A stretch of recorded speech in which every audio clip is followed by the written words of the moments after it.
are you in Macau?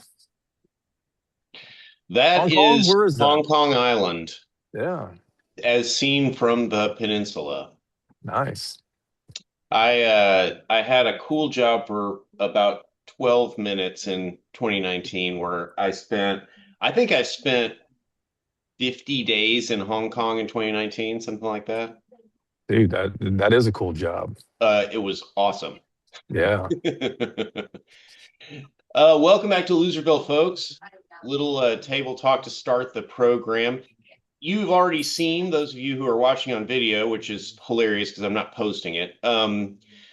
Jason Whiteley joins us. So, in addition to having David De La Fuente, the smartest man in Dallas politics, we also have a veteran reporter, commentator, host of the excellent Y'all-itics podcast, the great Jason Whiteley. Welcome, Jason. Thanks. Thanks for having me. David, what's up, man? How are you? Doing well, doing well. Glad to have you on. Absolutely, man. Thanks for having me. Um, Wild ass week in Dallas. And we've been gone for a couple of weeks, mostly my fault. I decided to go on vacation again. I got, Wow. I Must got, be nice. I know, I got grief from a client who was like, uh, let's see, you called me back during the 3 days you were back in Dallas, and now you're on vacation again. Yes, that's in fact how that worked for sure. It was like 100 degrees here. You can't expect me to I hang out know. here. It's tough in July, man. It is tough. Should we start with the headline grabber? I mean, we should defer to Jason on what is the biggest story, but I think it's fairly obvious. What do we Are we think, talking Jason? are we talking City Hall or are we talking other politics? I think we're talking local, so we're probably talking about Yeah. Michael Hinojosa. Yeah, he started his campaign so far in advance, more than 15 months out. But he's the first in to run for Dallas mayor, and he just sent over a list of people who have endorsed him. And let me pull that up because I just now saw this recently. Ooh, I would like to see that. That's Yeah, good. I'm sorry, I should have had this ready for you, man. Not at Let me all. find this You as we didn't go send through it to here. Any me. any any current council members of the 14 of them? Nah, I knew you guys were going to quiz me. I shouldn't even said anything till I found it here. Let me find this Okay. thing. It Um, adds suspense. yeah, right. The I'll podcast find it on here. format, Jason, as you are well aware, we don't have that strong of a timeline. David has to care for children, and I have to respond to clients. But other No, than that, other than that, we're fine. we don't have Yeah, All right. we don't have commercial breaks or anything. yeah. Nothing to worry about here. As Jason looks for that, I will say folks have been asking me over this year, like how early are candidates going to announce for council and mayor? And I kept telling him like use Houston as a guide because Houston has had this kind of elections in November of odd numbered years, midterms happen, obviously 12 years or 12 months before. And in Houston, like typically folks are announcing kind of like immediately post midterm, sometimes even into the spring. So like the longer election like time between the midterms and the municipals allows for that. Sometimes you get folks really announcing early, like their current mayor, John Whitmer, kind of announced around now. If compared to when that election was. And he sucks, and he barely won. Yeah. Look, Well, I mean, look what political advisors have said forever is whoever goes first is the stupidest. All right, I found it. okay. What's the list? I found it. Mayoral candidate Michael Doc Hinojosa announces endorsements. Michael Uh, Doc Hinojosa? Yeah. Doc, I've never seen that before. I thought it was What? Dr. It's Michael it's the Hinojosa. nickname they're using. Like, What but the that's a fuck? real one. Like, That's worse than Carol Doc. Keaton Strayhorn being grandma. Yeah. And kinky, what the hell, right? Here's what the press release says. I'm honored to have the support of leaders who devoted their career to serving Dallas and strengthening our communities. Their endorsements reflect a shared belief city is strongest when people come together. Lou Blackburn, former Dallas ISD trustee on here. No surprise. Bernadette Nuttall, also on the school board. Joyce Foreman, another school board veteran. John Proctor, chairman of the Regional Black Contractors Association. Adam Madrano, former councilman. Working for the campaign. Roberto Alonso, um, former state house rep. Jorge Baldor, the founder of Latino Center for Leadership Development. Ron Price, the Center for Latino Dumbasses, as it's colloquially known. I don't know Jorge, and I don't know the organization nice. either. I don't know the organization either. Renee Martinez, community leader, of course. Domingo Garcia, we all know Domingo. Don Zale, chairman of the Zales Corp. Eric Reeves, former state senator from North Carolina. Debbie Sherrington, a business leader. Mike and Debbie Moses, former DISD superintendent. And then Wes Jury, managing partner at the South Dallas Employment Project. Those are the first 15 he was telling me he was going to announce. I thought he was announcing those when he declared his candidacy, but he just sent those out this morning. Okay, couple of questions about this. The fact that he probably should have done that at the announcement, and the fact that he should have had a bigger crowd at the announcement, frankly, and a more diverse crowd. And then the fact that he didn't get that out to you until now, does this feel jury rigged? Does this feel like kind of not that well planned? I mean, you guys have run campaigns before. I watch from the sidelines here. I mean, nothing stands out to me on it. I mean, from a management we had staff, 350 people at Scott Griggs's launch, and I did that in 2 days. That was easy. Yeah, and that was what, 2019. Yeah. I don't. I can't speak for the mechanics behind the campaign there. I mean, it didn't stand out to me. But if someone else gets in the race and they have huge crowds, and it's gonna make this one seem odd. Well, the other question I would have for these 15 people is, did they know his position on City Hall before they endorsed him? I don't know, and that's a great question. I'm guessing Bernadette Nuttall did not. He said that he's met with the 8 returning members who are going back to city council, and I'm sure they talked about all kinds. I'm sure people asked him about that. Now, whether the endorsees, I'm interested in who those 8 are. There's not going to be 8. Well, what he was referring to is that 9 of them aren't term limited, and he said he's met with 8 of the 9, which would imply that 1 of the non-term limited 9 refused to meet with him. Who is that? Who could that be? I don't know. I mean, it could. My guess would be Bill Roth, I guess. Bill's very easy to get a meeting with. Bill responds to me, and he's if he responds to you, if he responds to you, then that is impressive. I know. I need to meet Bill, so I should have you. My guess is oh man, I don't know. It's not Maxie Johnson. I asked Councilman. I asked Maxie if he met with him. He said yes. I believe he said he did meet with him. Yeah. So the question is who was the one? We don't know, but I'm sure somebody will figure that out, and somebody with access can ask him. That's an interesting question. Right. You guys have tremendous access, man. Yeah. Hey, let me throw out this other thing. Oh, it's Kathy. Got to be Kathy. Oh, okay. Because the rumor is she's not running again. Okay. Which is part of why I say there aren't going to be 8. Yeah. Could be a bigger freshman class. Yeah.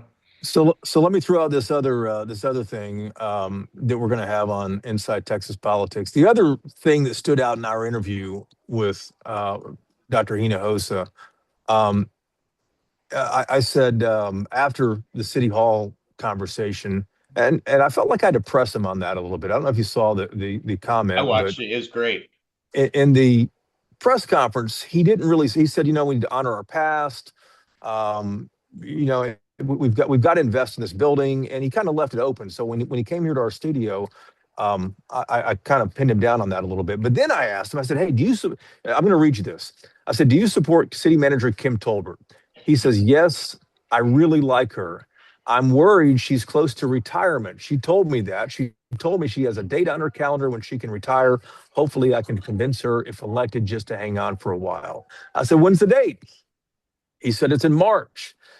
I said, you think there's any way she's going to retire in March with everything going on right now, with all the balls in the air at City Hall?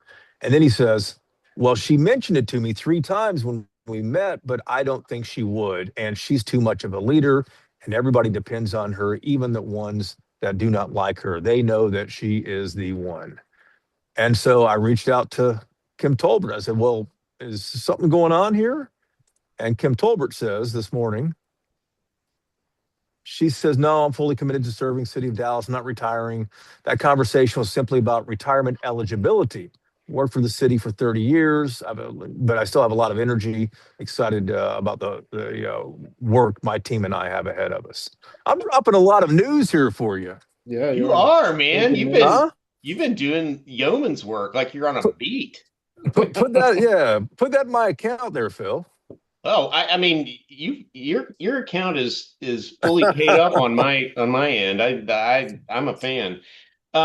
Okay, the number of Dallas City managers who stayed on past retirement eligibility is, How many? Zero. I think it's zero. Yeah, but Certainly none recently. Maybe John Yeah. Ware stayed on past Yeah. eligibility. I don't know. The one thing that is interesting, also given his announcement, is he came out in favor of the mayor council, aka strong mayor push that is yeah, happening. Um, and I could see a situation where like if most of like the power players in the city come to an agreement like we are going to push forward a strong mayor. I could see Kim stay through the end of like 2027 because the idea of like her leaving in the spring, them doing a new search as the strong mayor push is like hanging over everyone's head. That would presumably be voted on in November 2027 too. Like, how are you going to recruit another city manager during the summer and fall? You can't. So there might be a situation where like she stays on for another 6 months or so, as the city sorts out both the question of who is the mayor and how powerful is the mayor going to be. Well, the other thing about Jason, I'd love to hear a veteran newsman's opinion of city governance structure, strong mayor versus council manager.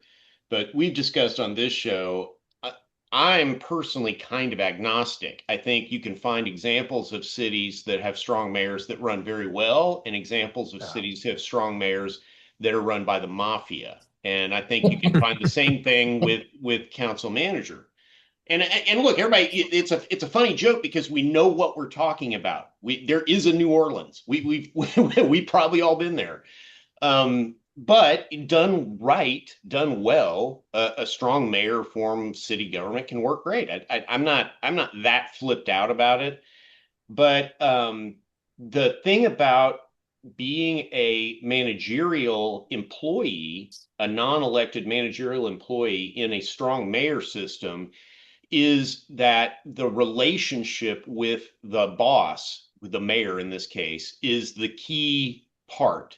And it comes with some benefits and some detriments compared to being the CEO, which is essentially what Kim is today. So you can see this on the Dallas County side in the relationship between Clay Jenkins and Jonathan Bazan, who is the head knocker at Dallas County. It's interesting because in some ways you have to the agenda is going to get set by the lead elected official, the mayor in this case, but then the lead managerial employee kind of gets a little bit more protected from the slings and arrows of outrageous fortune. You know, that becomes the blame and the credit all wind up on the elected official, and in some ways it can be more comfortable and you can still get tons of stuff done because the truth is, other than dorks like me and David, nobody's really watching, you know. And if you don't have to please 15 bosses, you just have to please one, the job might actually be more fun. Yeah. Yeah, I haven't heard anyone really define though what strong mayor would be. I even asked Mike Rawlings, former mayor, when he was here, and he said, there could be a number of ways that this could move forward. So, would she be, would a city manager be protected? Would a city manager benefit from this? I think we just need a little more clarity on what that might look like. I mean, my personal opinion, I've never lived anywhere except Dallas where there's been a city manager, and I completely understand.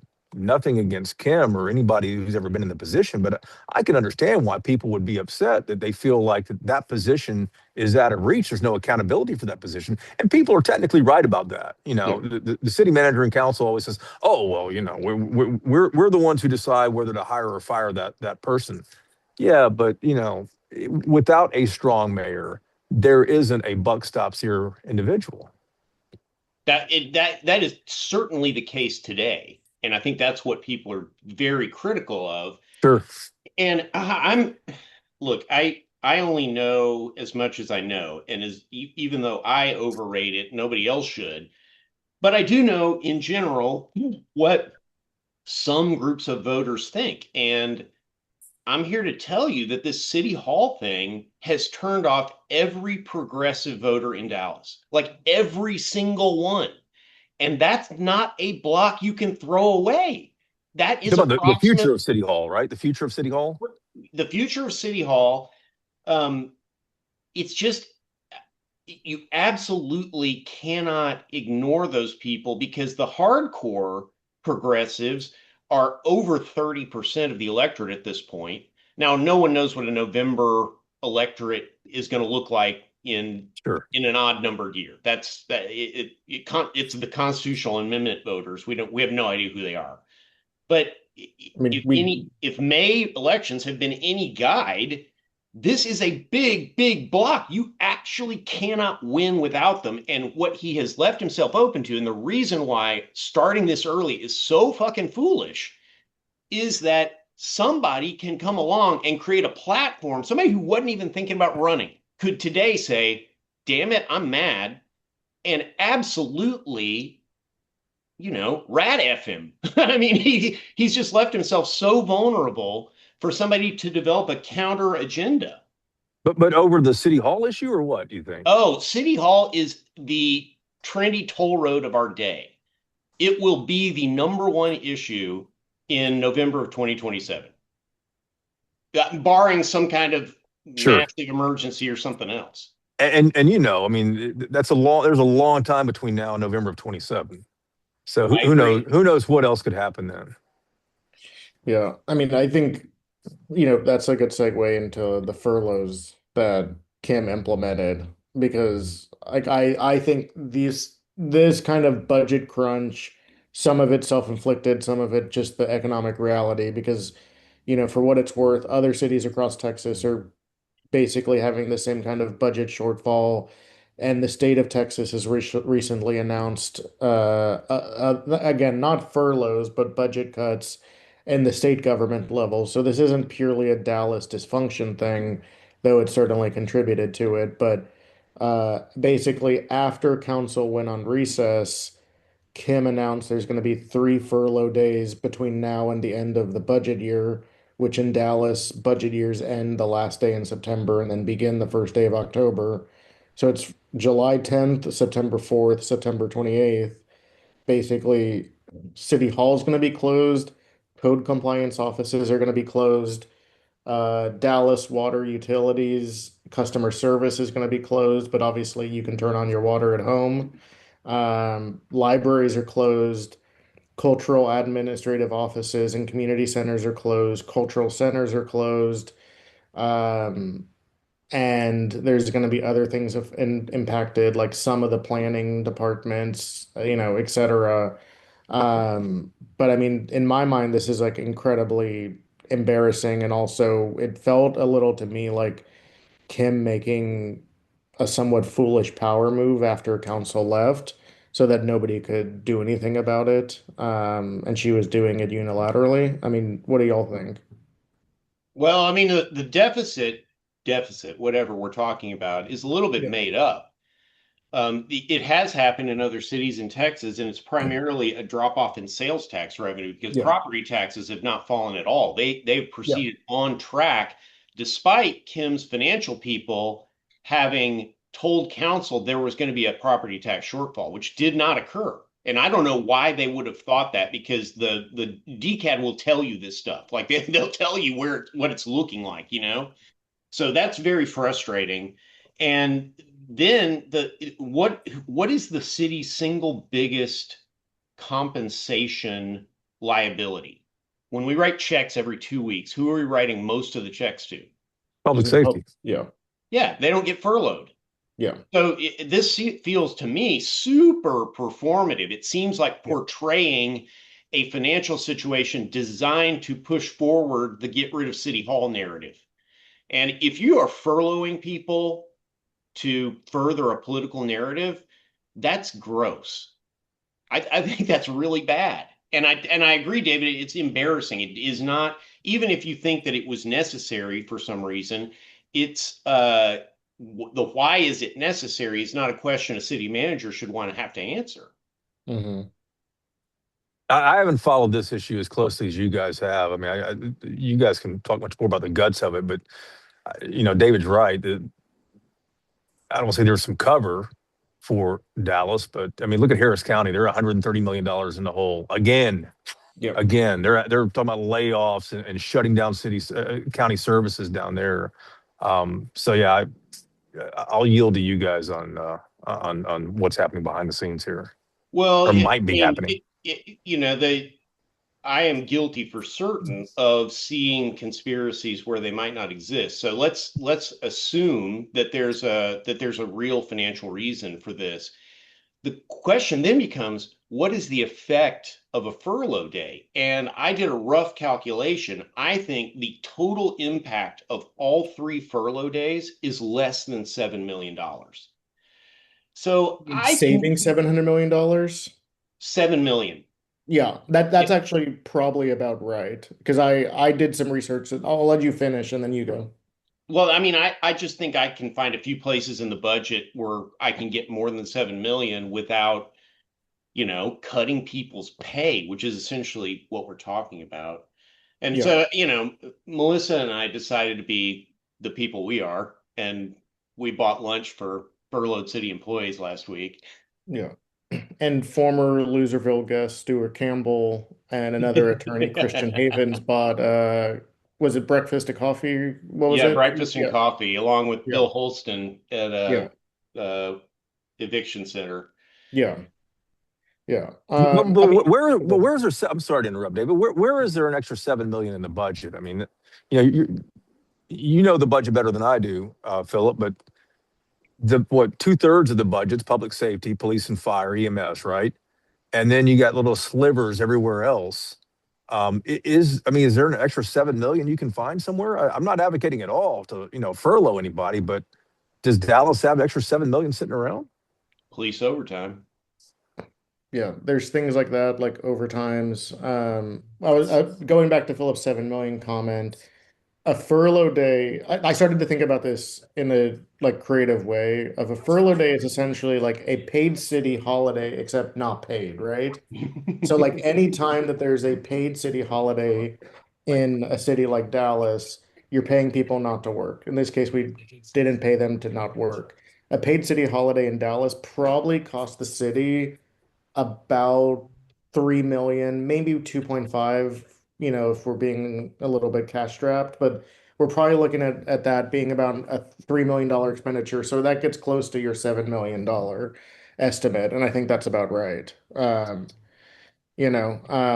do think the budget crunch, to Jason's point, like Harris County's dealing with this, Austin's dealing with this, the state's dealing with this. Like I do think it is real. I don't think that part was Kim and the city faking it. I think there really is a sales tax crunch that is impacting the city.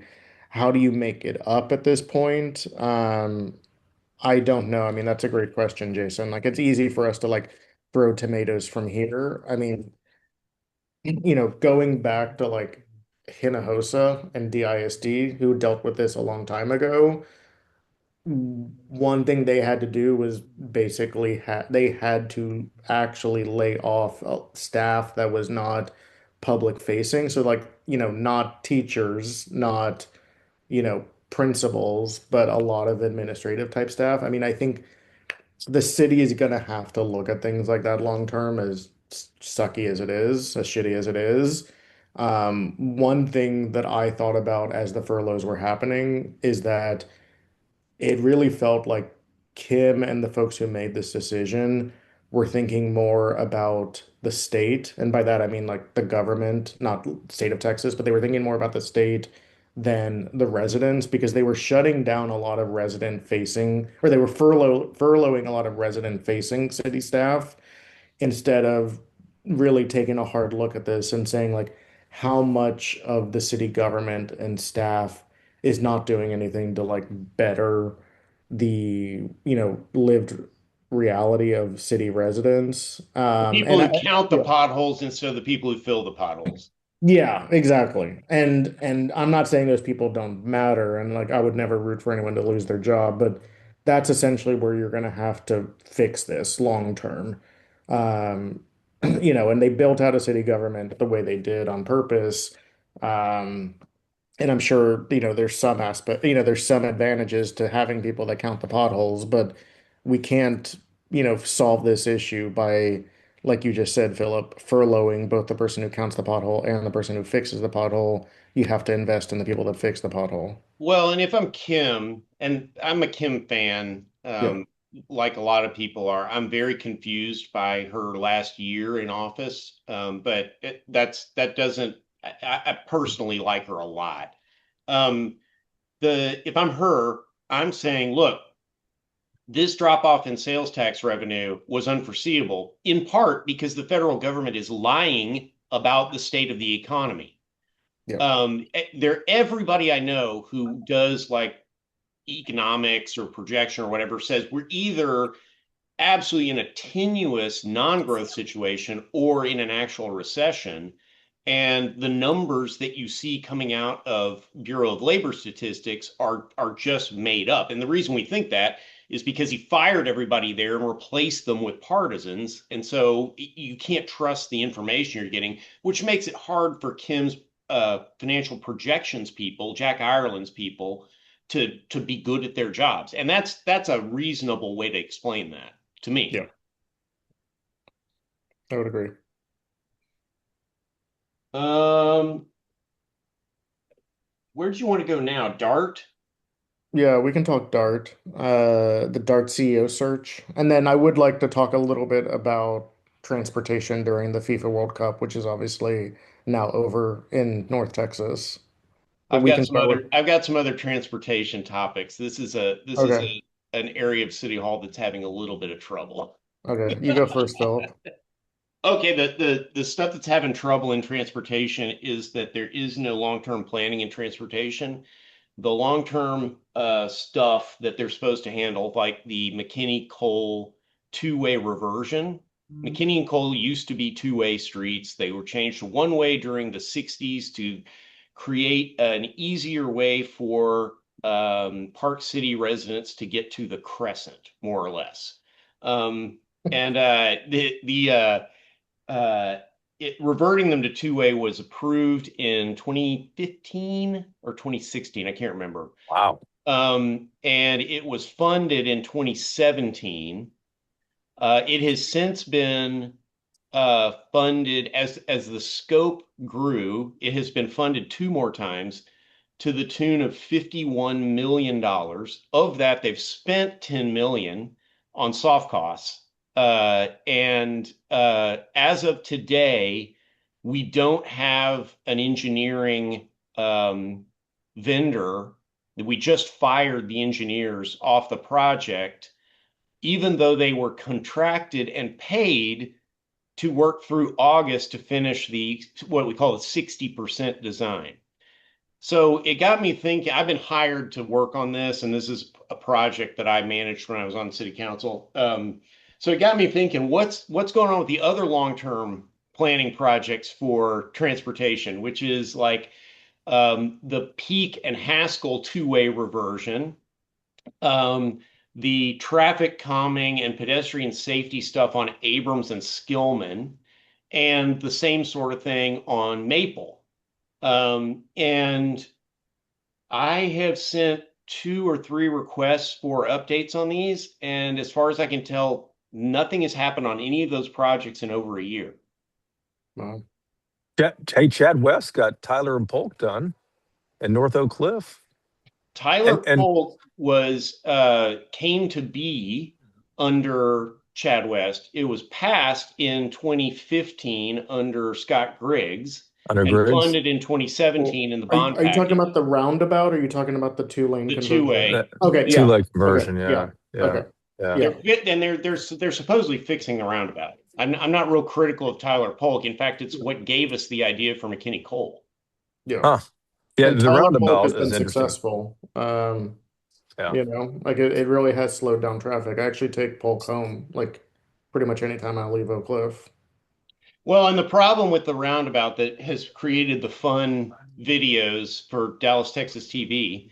Um, For the I'd love to roundabout, hear yeah. your thoughts, Jason, on competing with Dallas, Texas TV.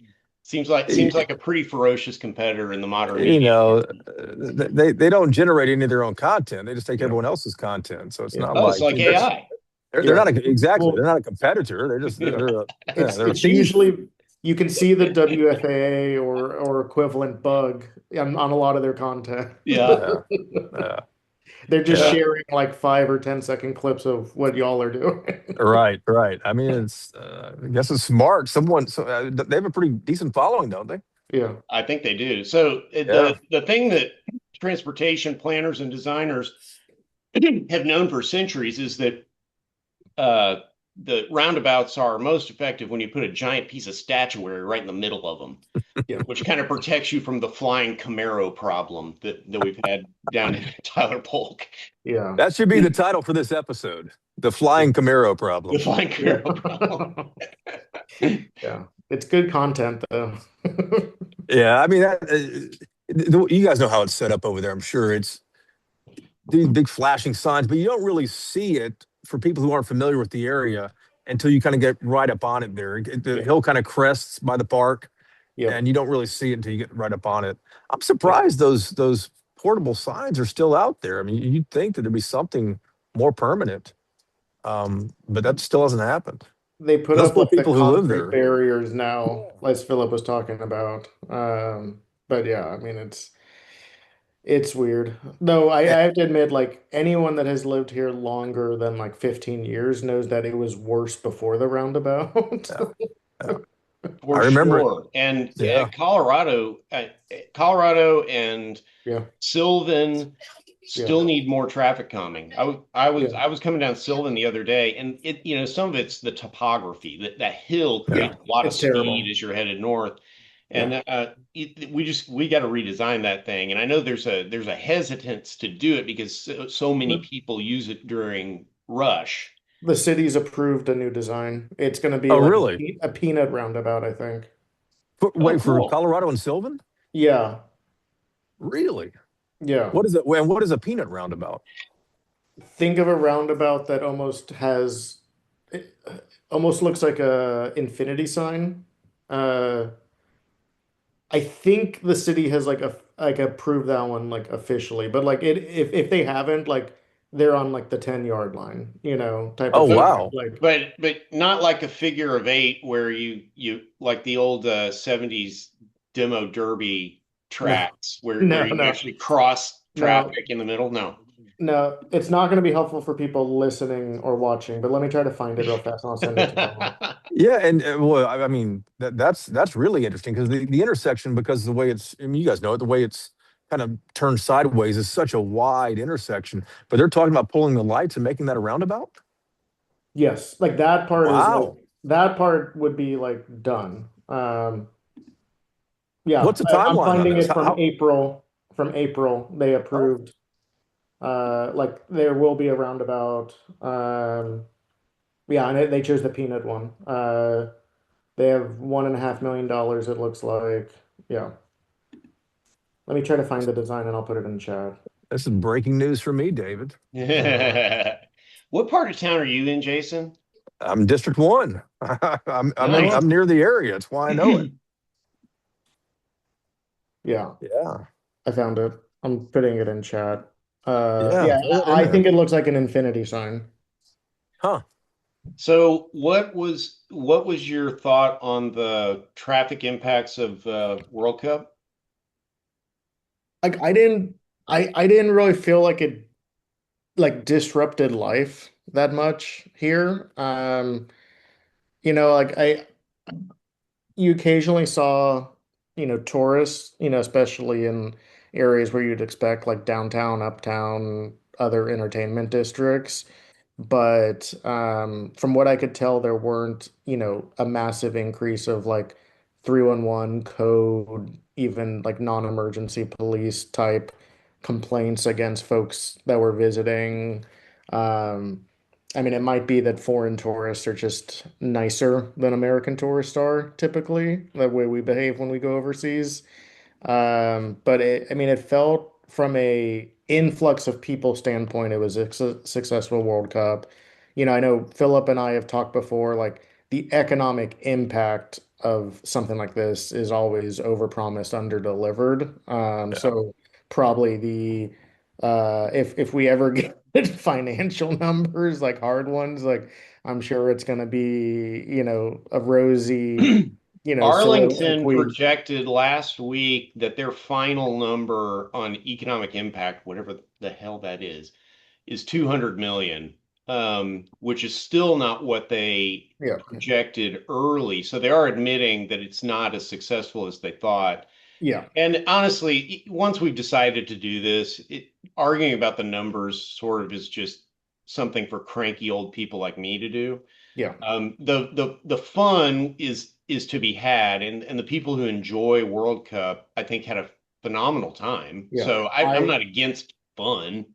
I went to one game, and I mean, like love World Cup, all that kind of stuff. The one thing that I thought throughout this though is the World Cup committee did a fantastic job with logistics, and it was like tight, it was well orchestrated, all that, but it was a very like logistically planned and orchestrated committee doing work to plan around the fact that this region was not ready for this at all.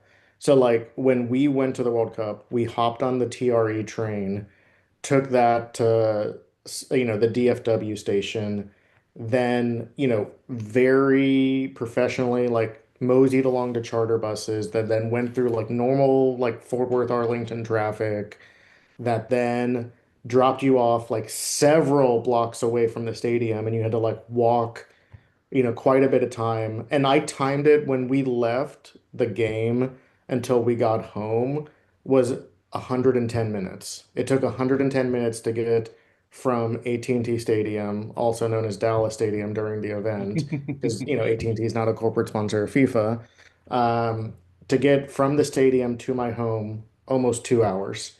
Which, to put that in perspective, the game itself is basically 2 hours. And it's, I mean, it goes back to like what we always talk about of like when Arlington decided to be, the sports playground of the region with like the Rangers and the Cowboys and everything else in Six Flags, it's like they don't have city services the way we think about it, like anywhere else in the Yeah. region. And it's like getting people into that stadium was, again, like very well orchestrated, like barriers, police, all that kind of stuff. But it's like how much manpower and planning had to go into that?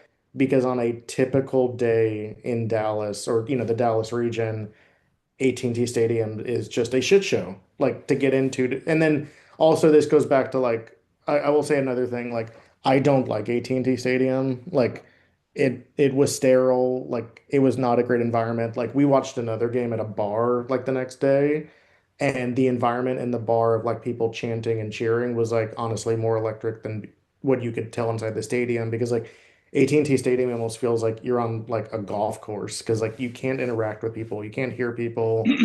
I don't know. I just don't really like it. It's kind of one of those things of like missed opportunity of like long-term planning for the region. But Jerry got his stadium, and the best part was they showed him on the big screen, and he got booed, which was kind of funny. He was the only person to be shown on the big screen that got booed versus Why like why did they boo him? because it's Jerry Jones. Versus like Jeez. Javier Bardem and like Timothy Chalamet were shown in like, obviously Cheer. Everyone loves Timothy. Yeah, it's like the Mexico fans booing Eric Johnson. I mean, yes, that's Wait.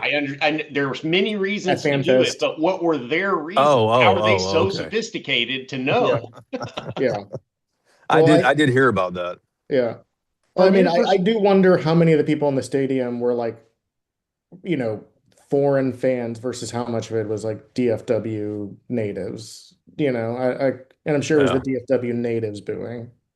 Huh. Probably so. I saw somebody project that it's like 75-25 or something like that. For local fans? Well, local meaning like regional. Sure. Yeah.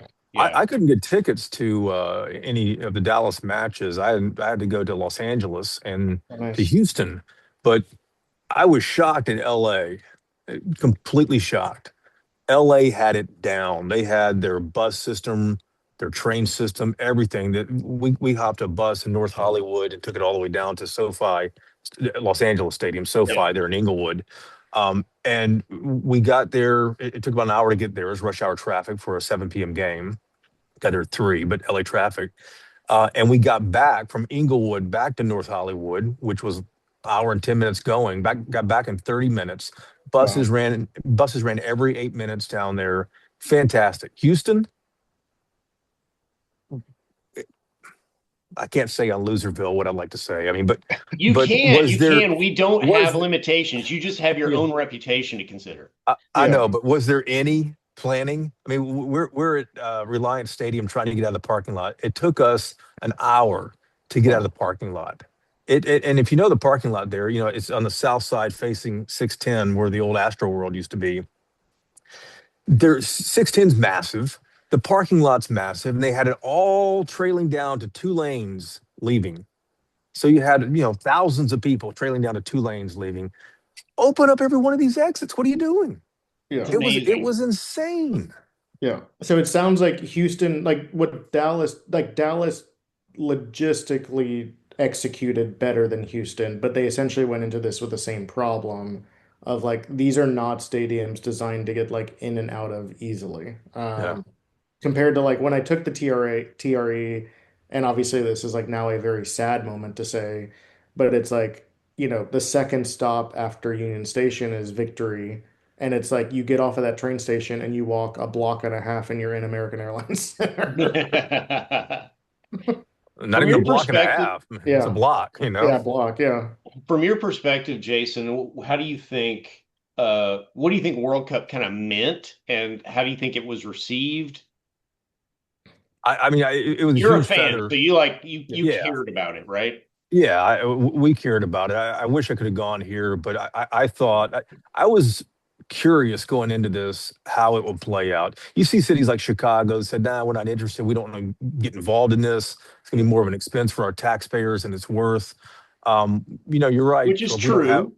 yeah, we don't have the final numbers on this, and it's true. And the economic impact, multiple people have said, multiple leaders have said it's not going to live up to what it was promised, but that said, I think that Dallas Fort Worth region did a fantastic job with this. I didn't attend Texas Live, or I wasn't in Arlington for any of the matches, but I think the way it played out, with the exception of the Dallas police officer and the Egypt team, I Yeah. think Dallas did a great job with this. I Yeah. kind of have to agree. And the amount of messaging around, hey, here's going to be the traffic impact. You might want to be aware of this. I mean, we should turn that into a standard practice. Like that's, Right. I thought it was very well done. And even if I'm critical of the math, that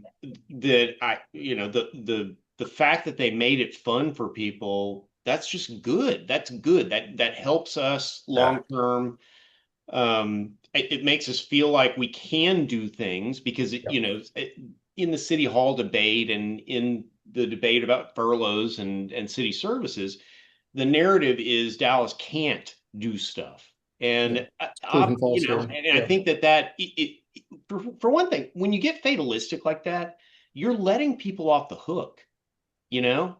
When you're Yeah, saying we just can't do better, we that's a can. good point. It's a We've good done some point. things really well, and let's try to do all these things better. Yeah. Money is certainly not unlimited, but I do think it was exactly what you said, Philip. Like it is proof that like there is the talent and know-how here to actually like execute things. If it's And the prioritized and funded. hospitality, and Yeah, hospitality hospitality. is actually like a cultural value. You can't, there are places that are less friendly. Yeah, And capitalizing on being friendly is yeah, that's Yeah, something we ought to think about in terms of marketing the city and other, yeah, the things that we can offer. It's a nice place. People general obviously we have some counter examples, police get a little weird because we do American policing wrong, but yeah. in general, I would think that your average World Cup visitor to Dallas, and maybe to, I don't know, to the other cities, I didn't go, but would probably say the same thing. They would probably agree that people are pretty yeah, welcoming. Yeah. yeah. I think so. Yeah. The reviews I saw from, like written articles and like local media was like typically that of a lot of the guests said that they actually preferred Dallas to some of the other host cities for because like if you don't know World Cup, generally like if you're an international fan and like let's say you're an Argentina fan, like you basically hop between the cities that are playing like Argentina matches. And a lot of like the big teams had to play in Dallas at some point. And the reviews here were like very good in terms of culture. Granted, I think it's a lot of people that like went to the Fort Worth Stockyards and then went to like downtown, uptown Dallas and some of like the surrounding areas as well. Well, they're So it's like soccer easy to fans, like man. They're not going to the fucking symphony. No, but they're also not going to like the eighth twisted route up in the colony either, Did, Yes. hey, didn't the English fans shut down the Londoner there at Yeah, Mockingbird Station? yeah, yeah, Very funny. yeah, That's pretty Londoner good, man. issued some kind of apology. I thought it was like, look, just it's fine. It yeah. happened. They were here. They did that. They Yeah. sang Wonderwall at the damn game. They're not the best Uh, fans on earth. That's good. yeah, That's good. that's funny. Uh, Oh, wait, so we didn't really talk about Dart CEO. Do you want to talk on that, or do you want to wait until it's like a little bit more official, Philip? No, I we can talk about it because the thing that I heard that the quote unquote internal candidate, the woman who had worked Yeah, at Dart. yeah, Um, I do not know the external candidates at all, and I didn't really consume a lot of the like interview material or anything like that. So I'm not weighing in on them at all. They may be wonderful, but I had worked with Dee, and hmm I found her to be incredibly talented, like yeah, much more so than some people I have dealt with at Dart in the past or in other transit agencies. I'm not really like singling out Dart. I thought she was quite good, so I was a little surprised about this. And what I heard is that they're early developed an internal political battle between the suburbs and Dallas over you who don't they say. wanted. No, yeah, you don't say. And D apparently was the early front runner for the suburbs, yeah, which may have doomed her. yeah. That sounds about right. It was a 9-6 vote too to advance one of the external candidates. One who's like very experienced. So we had a Dallas member break. That's how you get a Uh, 9-6, right?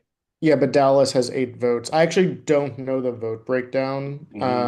but I know because I haven't seen the actual roll call vote. But Dallas has 8 votes. The suburbs have 7. And the Dallas members have generally been doing a better job of voting in a block compared to it used to be like 5 years ago.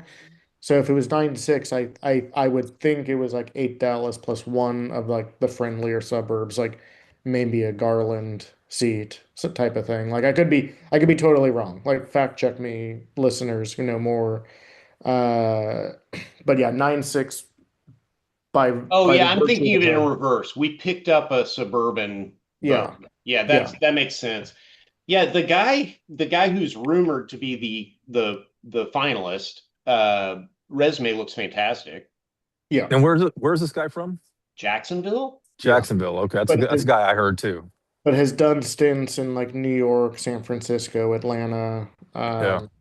So experienced. I think some of the concern is like Jacksonville has had some like boondoggles lately in their system. But I think that goes back to kind of what we've like, what we've been talking about the entire show of,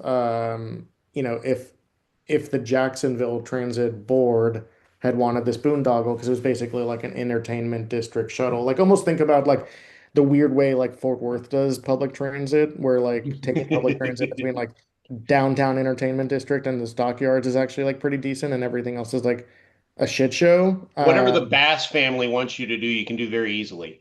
Yeah, yeah. So kind of that, like basically not what Dallas needs right now, but like, you know, if the dart board and, obviously they have a bunch of good members right now, including friend of the show, Randall Bryant, friend of the show, Patrick Kennedy. If they give him a good agenda, like can he execute? Probably, you know? The challenge I think for the next CEO of DART is going to be managing the suburbs, managing the region, and understanding this is where DART has fallen Yeah. far short for decades. DART has this idea that it's the end all be all. It has historically had this idea, and it doesn't need to answer to anyone. And of course, transportation and regionalism is massive for the growth we've seen here, but DART has not done a good job in managing the other cities. Yeah. Thinking Dallas is, it's Dallas and yeah, we'll send a train up here or over there or something like that. They've got to do better. And I'm glad to hear you guys know it better than I do. I'm glad to hear there's a maybe some encouraging news from the new folks on the board, and hopefully the new CEO will do a better job at this too. But they've got to do better. It was is no surprise at all the revolt we saw from the suburbs. It's Yeah. not. And the basic question of Dart is an existential one. It's can you do this regionally? And I don't think I know the answer, honestly. Yeah. Tough. We have Dart, and so we should try, is my Sure, basic a hundred opinion. percent. But Dart may have been just basically a big mistake. There are other regional models where basically you have localized authorities who have strong cooperation agreements, kind of in the same way that law enforcement agencies operate. There's there's relatively seamless cooperation among our local law enforcement agencies, but they're all totally, completely independent. Sure. And so you can do it that way, and that's the model that Denton is pushing, for instance. Now that's a very nascent system, and it's not the same in terms of scope or anything like that. But if I don't know, at some point, if we can't serve the suburbs to their satisfaction, to their reasonable satisfaction, I want them to be slightly unhappy. Um, Uncomfortable yeah, slightly. the then we will have to have a real discussion about whether this was all a mistake and whether we should undo it. And it because of the recent kind of crisis, I think that everybody has sharpened their pencils on what those numbers are if we do undo it. And I think when reasonable planners who understand math looked at it in the suburbs, they realized their hand was not as strong as they thought. And I Yeah. think that that's part of what Randall was able to explain to them, and hopefully in a way that was not unwelcome. I mean, I think and I think he did. I honestly think he pulled that off in a politically viable way that didn't damage him. In fact, it may have strengthened him. So I don't know. I'm cautiously optimistic about this leadership group. I would love for this new guy to just have the support that I know Nadine never felt like she really got. She had great ideas coming in, and I don't know. It's kind of Yeah. tough. San Yeah, Antonio's headed toward BRT, which they kind of announced this week. And the more I've read about bus rapid transit, it's good. with the exception of the real estate impact, because it does take more space than rail, in every other meaningful to me metric, it seems superior to light rail. And because we have kind of developed the light rail we can develop at this point, I think that might be to develop to build capacity in the system to actually move people around. I think we probably ought to concentrate more on bus. Yeah. I mean, and All the that's like the core. Oh, go ahead, Jason. No, I was say that's what I hear from all the experts too. Bus is easier, you can move it, you can change routes, et cetera. But the other two failure, and you guys have more history on this than I do. I don't want to pretend to be an expert on this.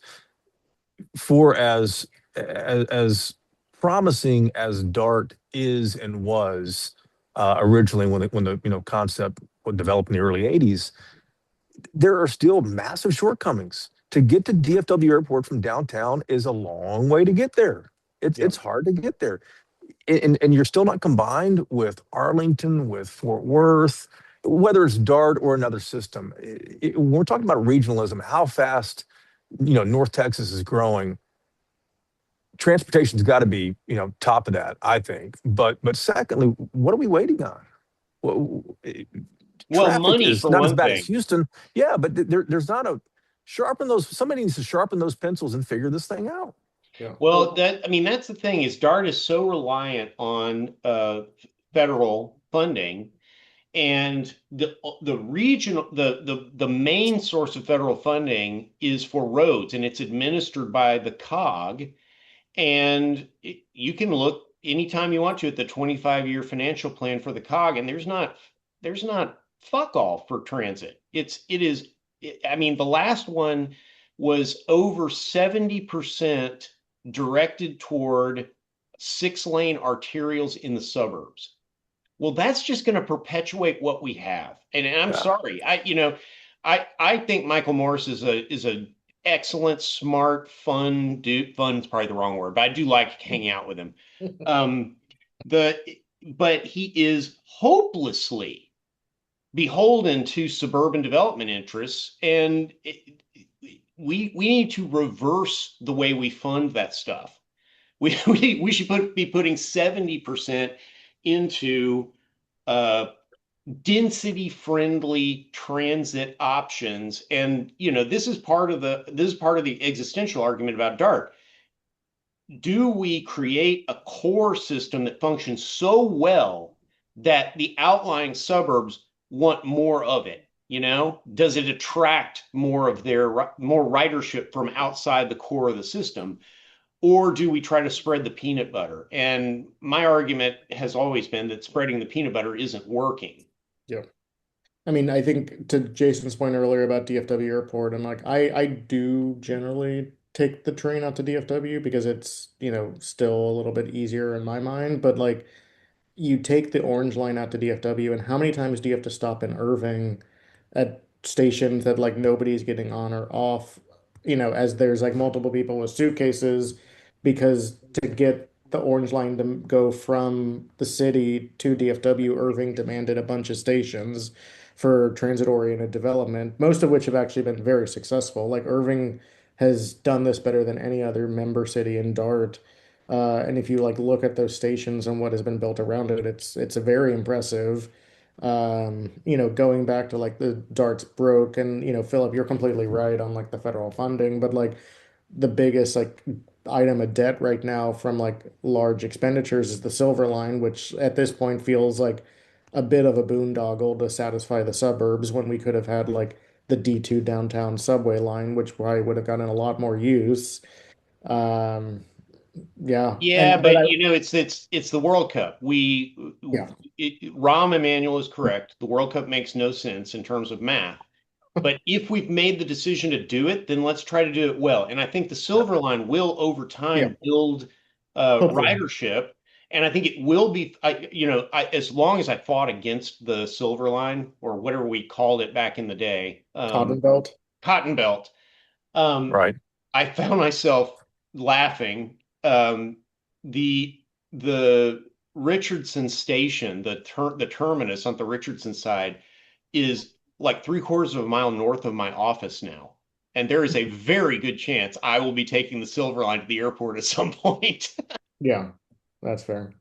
But how long would that take you on the Silver Line to the airport? I mean, It's a little faster than the Orange Line it because there are fewer yeah, stops. it's Yeah, not as bad, but just But Orange how Line many? could be fixed with some express trains. Like there are yeah, ways to do Exactly, this. exactly, It's exactly. 52 minutes from the Irvay, I think it's the Irvay or Ackerd station is I think what they call it, right in front of Dart headquarters yeah. Yeah. to DFW. Which would, That should, and that's actually a pretty good number because if you're trying to drive that, you're you're going to be 52 minutes, but not every day and not every time of day. And so that the reliability is a selling point. But if they had, if they were doing all those stops during rush when yeah, people might actually want to get off at the community college, then that's fine. But if at other times it's an express and it takes 40 minutes, I think you see ridership go up. yeah. That's fair. And I will say one thing to defend the suburbs on this, and it's like partly like you got to invest in it to make it better, but you got to look at like the actual math and ridership numbers, realities right now, and it's like the city compared to the burbs, the city is slightly over 50% of the population, slightly under 50% of the sales tax revenue, but 75% of the ridership. So it's Mhm. like the suburbs feel like they're paying a lot to subsidize city residents who actually use DART. And it's like Yeah, you but got the to take that reverse balance. argument is also true. The suburbs exist to avoid their Yeah, share of social exactly. problems. And Yeah, so, yeah, yeah, I don't know. I'm not sympathetic to anybody on anything, but it's certainly not on this. yeah. And to be fair, like I agree more with you, Philip, but like I was playing like a little bit devil's advocate of like if you are Plano and you look at that and you're like, we're paying X and we're getting Y versus Dallas is, in the inverse of like they're getting way more than they're paying in terms of ridership. It feels a little bit imbalanced. Yeah, and they wouldn't agree with my long-term fix for the problem, which is forcible annexation. Yeah, Yeah, I can imagine they'd agree with that one, but that'd be a good I news story, man. Let yeah, me know if you can get that one going. yeah, I actually asked the city attorney if we could use DPD to annex the park cities, and I never got an answer to that. yeah. I thought it was at least worth a laugh. Oh, geez, that's I great. would I would furlough that department until you get an answer. Well, Jeez. you got anything else for us today, Jason? We are truly honored to have news royalty Yeah. in our midst. I came out strong with some news for you guys. So You did. You have, You I did. That mean, was you're big. breaking news every day. I, How does this work? that's all I have today, man. Yeah. Well, I But enjoyed yeah, the hell out of it, and the 35 people who listen to this are going to love it too. well, and you guys, thanks for the update too. And before we end the meeting here, I do want to grab that link that you put in there about This is a uh, good looking design. Colorado and Sylvan. Yeah. And I like need to. I'm pretty sure this is like official slash like if it's not official, like it is as close to official as possible. You know what I Wow, mean? This is Um, wow. one thing you have to say for the Cliffsters. They are more willing to try something than other neighborhoods in Dallas. yeah. Especially given that like you have to consider like this is the richest part of Southern Dallas. And it's like if like the people who don't like what's funny about this, and Jason, you can attest to this, is like one of the areas in Oak Cliff that doesn't have a lot of like sidewalks is like Kessler Park itself or like East Kessler, which are very, very wealthy. Yeah, yeah. And it's not because of city underinvestment. It's because it's like the city will go, hey, do you want sidewalks? And they're like, no, why are No. people walking in our neighborhood? Yeah, No, no, no, no. we're So good. we're good. We're Yeah. good. So the fact that they've all agreed to this, because this is like bordered by either Kessler or East Kessler on I think all four sides. Yeah, Yeah, it's impressive. yeah. Just keep the alley trash pickup going, and everyone should be fine Oh, in District One. yeah, Do you know why the alley trash problem exists? Well, they bought smaller or larger larger. trash Yeah. trucks. Is that what it Mary was? Soom and Mary Nix bought large trucks in the hopes of uh, not employing 3 people per truck. Wow.